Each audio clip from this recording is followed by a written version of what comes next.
కూటమి అనేది ఏర్పడేది అయితే కాదు, ఖచ్చితంగా చెప్తున్నాను. అవును. అయితే ఒకటి, ఖచ్చితంగా ఉద్యోగస్తులు చాలా పెద్ద పాత్ర పోషించారు. ఎందుకంటే ఖచ్చితంగా ఒప్పుకోవాలండి, ప్రజాక్షేత్రంలో ఎవరైనా ఒకటే. ఇప్పుడు రాజకీయంగా ఎవరికి శాశ్వతమైన మిత్రులు ఉండరు, శాశ్వత శత్రువులు ఉండరు. ఎందుకంటే what I'm telling why, because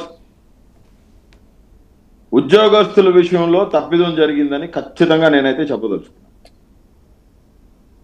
అది ఉద్యోగస్తుల విషయంలో తప్పిదం జరిగిందని చెప్పదలుచుకున్నాము. దీన్ని పునరాలోచించుకొని, ఎందుకంటే 40% ఓట్ బ్యాంక్ తో ఉన్నాం సార్, ఇంకా మొత్తం లాస్ ఏమో అయింది లేదు. చాలా ఒక 75-80 సీట్ల వరకు, 90 సీట్ల వరకు కూడా 2-3 నుంచి 5,000 ఓట్ల మెజార్టీతో గెలిచిన సీట్లే చాలా వరకు.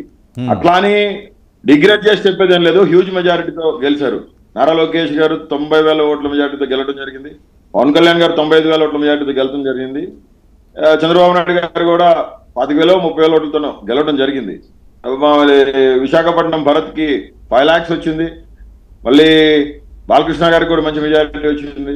ఇవన్నీ ఎక్స్పెక్ట్ చేయనివి. ఎందుకంటే కొద్దిగా ఉద్యోగస్తుల విషయంలో చర్యలు తీసుకుంటుంటే బాగుండేదేమో అనేది. కానీ ఇంకా కొన్ని ఆరోపణలు కూడా ఉన్నాయి. ఏవిఎం బాక్స్ విషయంలో పర్సనల్ గా కారులో పెట్టుకొని తీసుకెళ్ళటం, దానికి ఏర్పాటు చేసిన బందోబస్తు చేసిన కొన్ని వెహికల్స్ ఉంటాయి, ఆ వెహికల్స్ లోనే అది ఎలక్షన్ కమిషన్ పరిధిలో ఆ వెహికల్స్ లోనే తీసుకెళ్ళడం జరుగుతుంది. కానీ పర్సనల్ గా ఒక తహసీల్దార్ వెహికల్లో ఏవిఎంలు పోవటం, వైఎస్ఆర్సీపీ